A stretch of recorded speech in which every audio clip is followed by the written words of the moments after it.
Guys, tu sibau. Nampak? Pipi dia dah start merah. Zoom sikit, nampak? Tu guys, pipi dah start merah dah. Oh, handsome dia guys. Nampak? Pipi start merah dah. Cun dah. Nampak? Oh, baik.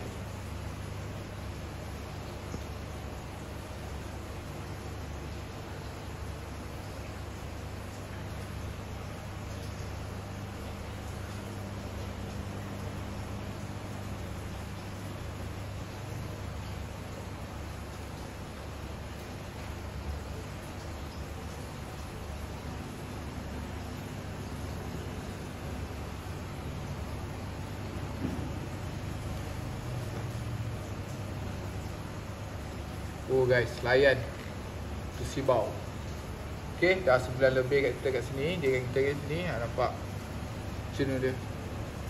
Dayung dia berkepak, ekor panjang. Memang syahdu, nampak. Tu.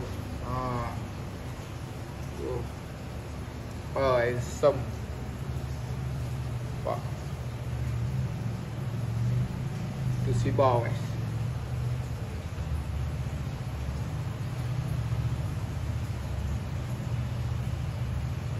Dah. Okey, mulut dia dah jincu guys, pipi dia mula bercelak. Nampak pipi dia ada dah line-line merah tu dah keluar, dan oren merah dah keluar. Nampak dah ni, nampak. Oh, ring-ring pun dah keluar, ring-ring dah keluar merah dah.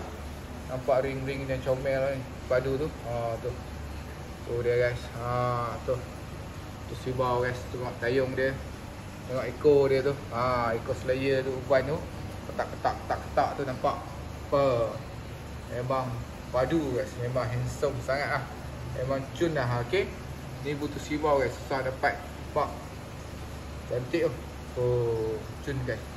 Memang sangat-sangat, orang cakap susah nak dapat lah. Okay, banyak yang ada macam ni.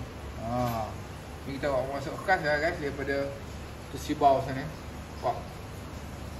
Ni green base lah, green base green dia kuat lah. Nampak green base dia kuat. Nampak. Kita buka lampu ni pun sekejap je, tak buka lagi 100%. Kita buka lagi 100% tu, mesti dia punya kilat tu, si merah tu lagi mari lah guys. Ni tank besar guys, 4 kaki, 4x2x3. Nampak. Oh, som padu, sangat cun lah. Putus sibau guys, putus sibau daripada putus sibau. Nampak. Kalau nak kenal putus sibau senang je. Tengok dia punya dayung dia dengan dia punya ekor dia. Bentuk badan dia memang putus sibau. Okay, dia lain daripada lain putus sibau ni. Tu cun. Tu dia guys. Okay, alright guys. So yang belum subscribe macam ni YouTube, subscribe guys. Yang belum like dan share. Dia guys, putus sibau daripada Indonesia guys. Kita bawakan kat korang. Tu dia. Ni harga dia kasar sikit, tapi dia memang cun lah. Memang sangat-sangat menarik. Okay, lampu ni kita pakai timer guys. Dia on or off, on off.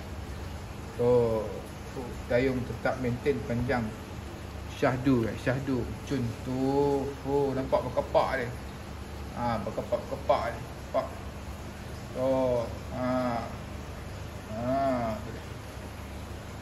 Okay guys, jumpa lagi. Alright, Assalamualaikum warahmatullahi wabarakatuh. Bye bye guys.